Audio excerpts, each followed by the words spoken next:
जब आप किसी को इंग्लिश बोलते हुए सुनते हैं तो आपको भी लगता है कि काश मैं इसके जैसा इंग्लिश बोल पाता, और आपने इंग्लिश बोलने की कोशिश भी की होगी। इसके लिए आपने इंग्लिश स्पोकन कोचिंग भी ज्वाइन किया होगा, लेकिन फिर भी आप अच्छी इंग्लिश नहीं बोल पाते। तो फिक्र मत करिए, क्योंकि आज के इस वीडियो में मैं आपको ऐसी 4 बातें बताने वाला हूं जिसे जानकर आप घर बैठे इंग्लिश बोलना सीख जाएंगे।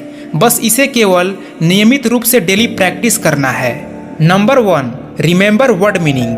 हम सभी ये जानते हैं कि इंग्लिश एक लैंग्वेज है, यानी भाषा है, और दुनिया का हर भाषा अनेकों शब्दों से मिलकर बना होता है। और जब तक आपको शब्द का अर्थ पता नहीं होगा तब तक आप किसी भी भाषा को समझ नहीं सकते, और जब समझ ही नहीं सकते तो फिर उसे बोल कैसे पाएंगे। इसलिए प्रतिदिन कम से कम 15 से 20 इंग्लिश के वर्ड मीनिंग याद करना शुरू कर दीजिए। इससे आपको इंग्लिश बोलते समय शब्दों की कमी नहीं होगी और आप बिना अटके हुए इंग्लिश बोल पाएंगे। Number 2, listening.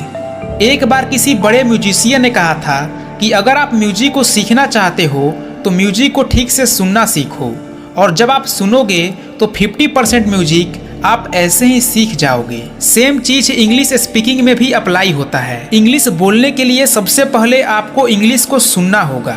एक बच्चा जब पैदा होता है, किसी भी लैंग्वेज को सीखता है तो सबसे पहले वो उसे सुनता है। वो 1 से 2 साल पूरा ध्यान लगा के सिर्फ सुनता है कि उसके आसपास के लोग क्या बोल रहे हैं, तब जाके वो किसी एक शब्द को ठीक से बोल पाता है। ठीक ऐसे ही अगर हमें इंग्लिश को फ्लुएंटली बोलना है तो सबसे पहले उसे सुनना होगा।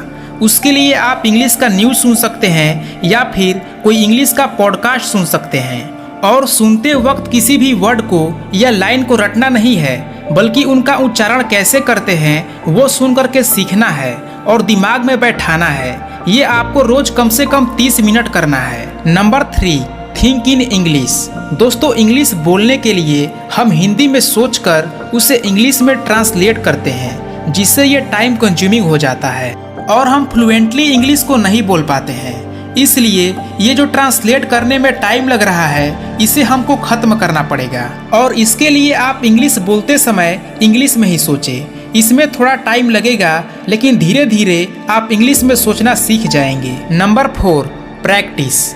दोस्तों, आपको पता है कि गाड़ी में ये गियर होता है, ये ब्रेक होता है, और इनको कैसे यूज किया जाता है आपको सब कुछ पता है। लेकिन अगर आप रोड पर गाड़ी चलाओगे नहीं तो क्या आप सच में गाड़ी चला पाओगे? बिल्कुल नहीं। ठीक इसी तरह से इंग्लिश में पकड़ बनाने के लिए, कॉन्फिडेंट बनने के लिए आपको लोगों के सामने अंग्रेजी बोलनी पड़ेगी। शुरुआत में गलतियां होंगी, लोग हंसेंगे, बट डोंट वरी, गलतियों से ही आप सीखोगे और इंग्लिश बोल पाओगे।